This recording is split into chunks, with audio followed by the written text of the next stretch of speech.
En ce temps-là, Jésus disait à Nicodème, Dieu a tellement aimé le monde qu'il a donné son Fils unique, afin que quiconque croit en lui ne se perde pas, mais obtienne la vie éternelle. Car Dieu a envoyé son Fils dans le monde, non pas pour juger le monde, mais pour que par lui le monde soit sauvé. Celui qui croit en lui échappe au jugement. Celui qui ne croit pas est déjà jugé du fait qu'il n'a pas cru au nom du Fils unique de Dieu. Et le jugement, le voici. La lumière est venue dans le monde, et les hommes ont préféré les ténèbres à la lumière, parce que leurs œuvres étaient mauvaises. Celui qui fait le mal déteste la lumière. Il ne vient pas à la lumière, de peur que ses œuvres ne soient dénoncées. Mais celui qui fait la vérité vient à la lumière pour qu'il soit manifeste que ses œuvres ont été accomplies en union avec Dieu. Acclamons la parole de Dieu. Songeant avec la perspective des longues années qu'il a vécues, peut-être 50 ans après la mort et la résurrection de notre Seigneur, écrit son évangile. Il n'a pas oublié un seul instant les détails, non seulement l'ensemble des enseignements de Jésus. Il était très jeune et ce sont les choses qui sont si importantes dans la vie qu'il s'en souvient jusqu'au dernier moment. Il s'en souvient même plus que des choses qui viennent de nous arriver ou qui sont arrivées à la veille. Je pense que cela nous arrive à tous. C'est pourquoi les anciens disent que nous racontons de petites histoires. Saint Jean médite, raconte, écrit, mais il réfléchit aussi, il prie. Qu'est-ce que cela signifie? Que signifie ce que Jésus a fait? Qu'est-ce que Jésus a enseigné? C'est pourquoi le prologue de l'évangile de Saint Jean est quelque chose que nous devrions lire tout le temps, car c'est son introduction à l'évangile, sa réflexion sur l'évangile. Dans ce fragment de son évangile que nous avons lu aujourd'hui, il nous livre aussi cette réflexion avec deux choses très importantes.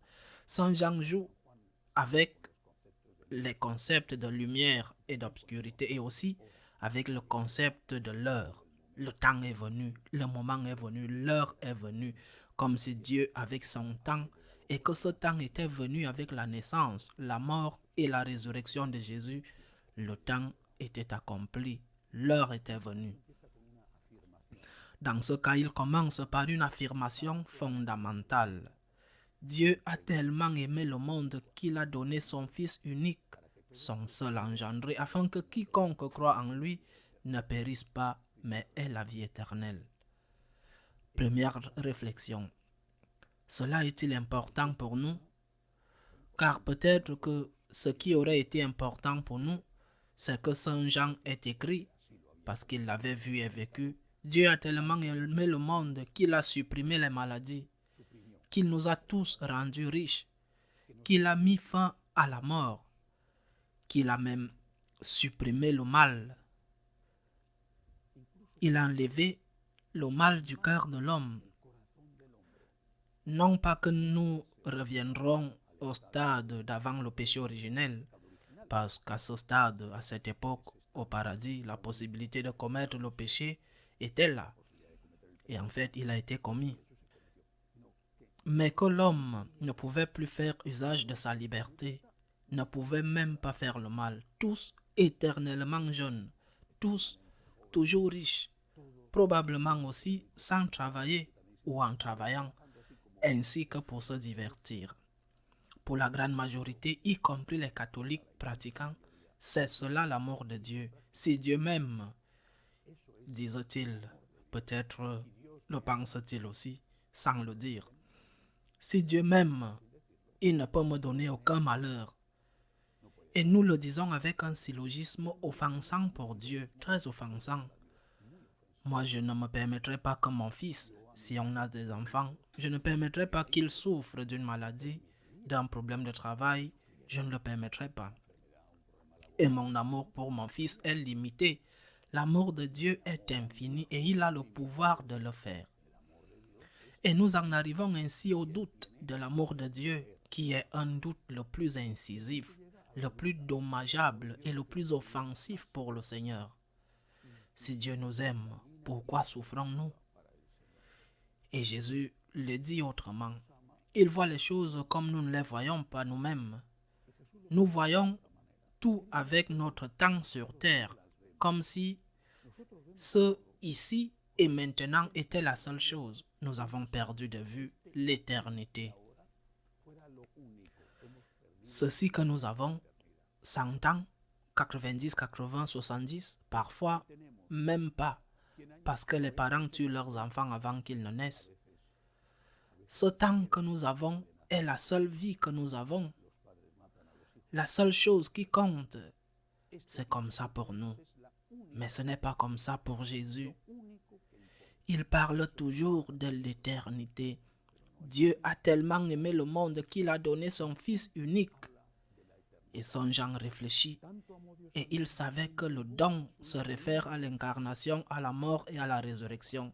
Il a donné son Fils unique pour que tous ceux qui croient en lui ne périssent pas, mais aient la vie éternelle. Donc, l'amour de Dieu est démontré et est quelque chose lié à la vie éternelle, pas à l'argent, pas à la santé, mais à la vie éternelle. Parce que dans toute la vie de l'être humain, qui a un début, le jour où il a été conçu par ses parents, et qui n'aura pas de fin, parce que cette fin n'existera pas, il va vivre éternellement avec Dieu ou avec le diable. Cette partie de la vie ici n'est rien comparé à l'éternité. C'est la vision que Jésus a. Et c'est ce que nous avons cessé de croire en pratique. Certains d'entre nous ont même cessé de croire en théorie, mais en pratique, nous ne tenons pas compte du fait qu'il y a une vie éternelle. Et nous considérons et mesurons l'amour de Dieu en termes de choses matérielles, sexe, argent, plaisir, politique, succès, santé, des choses matérielles. Dieu m'aime si je suis éternellement riche, éternellement jeune, éternellement beau, éternellement. Dieu m'aime. Dès que j'ai une petite douleur, Dieu ne m'aime pas. Il ne m'aime pas. Je pense souvent, pour le comprendre et me le dire à moi-même, je pense à un père qui a un fils adolescent, enfin, ou un enfant, surtout un adolescent. Cet adolescent qui ne veut pas aller à l'école, qui ne veut pas étudier, qui veut rester à la maison toute la journée avec des jeux vidéo, qui y passe ses nuits, s'il le laisse le faire bien sûr, et des journées entières à aller manger toute la journée avec des jeux vidéo, et son père lui dit, écoute, mon fils, tu ne vas aller nulle part comme ça. Je suis désolé, mais je vais te retirer la connexion Internet, c'est terminé. Tu devras aller à l'école et étudier. Le fils se rebelle contre son père. Il lui dit qu'il ne l'aime pas, que cette maison est un enfer. Ces phrases sont très souvent répétées. Qu'il n'y a personne qui vit ici, je vais quitter la maison, je vais m'en aller. Ces insultes parfois offensantes, terriblement offensantes pour les parents, mais elles sont comme des menaces parce que les parents disent « Où va-t-il à 15 ans ?» Il se prend pour Dieu, mais où va-t-il à 15 ans? Que va-t-il devenir? Et les parents souffrent beaucoup de ce chantage affectif parce qu'ils aiment leurs enfants. Mais en même temps, ils ne peuvent pas les laisser faire ce qu'ils veulent. Ils ne peuvent pas les laisser aller avec qui ils veulent, sortir quand ils veulent. Ils ne peuvent pas les laisser faire ce qu'ils veulent. Le père sait que si le fils n'étudie pas demain, il n'aura pas de travail. De quoi va-t-il vivre? Des revenus de son père, s'il en a? Le père sait qu'il faut faire un effort dans la vie pour avoir un avenir. Et même ainsi, cet avenir sera toujours incertain.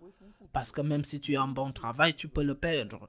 Même si tu as une bonne profession, tu peux ne pas trouver de travail dans ta profession.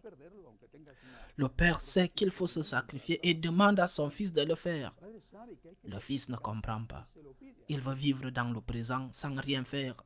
Juste s'amuser ou sortir avec ses amis ou dépenser l'argent de son père, que parfois il vole même, sans parler de s'il se drogue. C'est ce qui nous arrive. nous ne tenons pas en compte le futur. Nous ne tenons compte que du présent. Notre présent est le maintenant, ici, maintenant. Maintenant, je veux être riche. Maintenant, je ne veux pas avoir de maladie. Maintenant, mais c'est le futur qui compte. L'avenir, c'est la vie éternelle. C'est l'éternité. Nous avons oublié cette dimension et nous avons perdu la dimension de l'éternité. Et c'est ce que Jésus nous enseigne. L'amour de Dieu se manifeste dans le fait qu'il nous a ouvert les portes du ciel.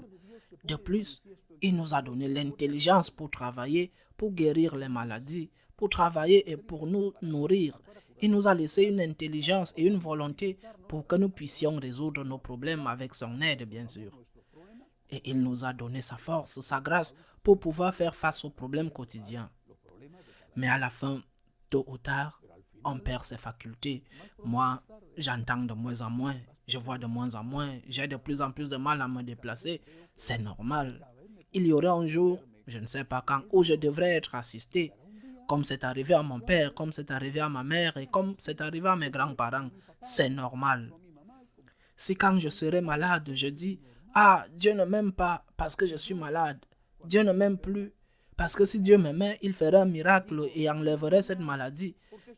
Dieu est mauvais. Comme Dieu ne m'aime plus, maintenant je suis malade, il ne m'aime plus. » Dieu est vraiment si bon qu'il me pardonnerait cette offense et ce blasphème. Mais je mériterais 2 gifles. Mais que me dis-tu? Si mon amour a été de mourir sur la croix et de ressusciter, c'est cela l'amour de Dieu. Non pas pour te guérir de cette maladie ou pour t'empêcher de vieillir, parce que tu vas mourir ici sur terre. Mais tu vas vivre pour toujours avec moi, nous dit Dieu, ou avec le diable. C'est ton choix et cela dépend de tes œuvres. Et voici la deuxième partie de l'évangile d'aujourd'hui. Il y a beaucoup d'autres choses dans ce texte, mais je veux aller jusqu'au bout. Enfin, à la fin de l'évangile, il parle encore de la lumière, ce concept si cher à Saint Jean. La lumière est venue dans le monde et les hommes ont préféré les ténèbres à la lumière parce que leurs actions étaient mauvaises. Dieu a donné sa vie pour toi. Il t'a ouvert en grand les portes du ciel. Il te donne quelque chose à laquelle tu n'as pas droit, qui est sa miséricorde. Il te donne la vie éternelle. Si tu veux l'accepter, il met seulement la condition que tu fasses tout ce que tu peux pour faire de bonnes œuvres et que si tu commets quelque chose de mal, tu demandes pardon. Certaines personnes disent que cela leur fait peur et que la pensée qu'il pourrait y avoir un châtiment les fait vaciller dans leur foi. Moi, je suis heureux qu'ils vacillent dans leur foi parce que leur foi est fausse. Celui qui pense que la vie éternelle avec Dieu est pour tout le monde de manière égale a une fausse foi. Ce n'est pas une foi catholique qu'il commence à comprendre. Il y a vie éternelle avec Dieu si nous sommes dans la grâce et si nous mourons dans la grâce. C'est-à-dire si nous acceptons la miséricorde de Dieu avec la conversion. Non pas si tu es parfait, parce que seul Dieu est parfait. Et nous sommes tous pécheurs. Mais si tu veux être parfait et tu veux te relever chaque fois que tu tombes et que tu demandes humblement la miséricorde et que tu luttes pour te convertir, alors assure-toi, la miséricorde de Dieu ne t'oubliera pas. Mais tu dois faire cela. Le Seigneur est venu pour que nous ayons la vie et que nous ayons la vie en abondance pour l'éternité. Et il ne pose que cette condition, que nous voulions avoir cette vie, si nous voulions l'avoir, c'est-à-dire que si nous voulons être en union et en paix avec lui. Ceux qui pensent que cela ne fait aucune différence, que tu sois meurtrier, que tu sois le meurtrier, si tu es celui qui vole ou le volé, que tu es celui qui viole, de même que la victime du viol, si tu es le trafiquant de drogue, comme si tu étais celui qui subit la drogue, si tu es celui qui fait le commerce des femmes, comme si tu étais la femme dont le corps est utilisé. Celui qui pense cela n'a tout simplement pas la foi catholique. C'est aussi simple que cela. Le violeur, le meurtrier, le voleur peuvent aussi se repentir. Mais ils doivent se repentir. Et nous, sans être violeurs, meurtriers ou voleurs, nous avons d'autres péchés et nous devons nous repentir. Le Christ est venu pour nous donner la vie éternelle. Il n'est pas venu pour nous condamner, mais pour nous sauver. Mais nous devons nous laisser sauver. Et pour nous laisser sauver, nous devons seulement dire deux choses. Pardonne-moi et merci. Loué soit Jésus-Christ.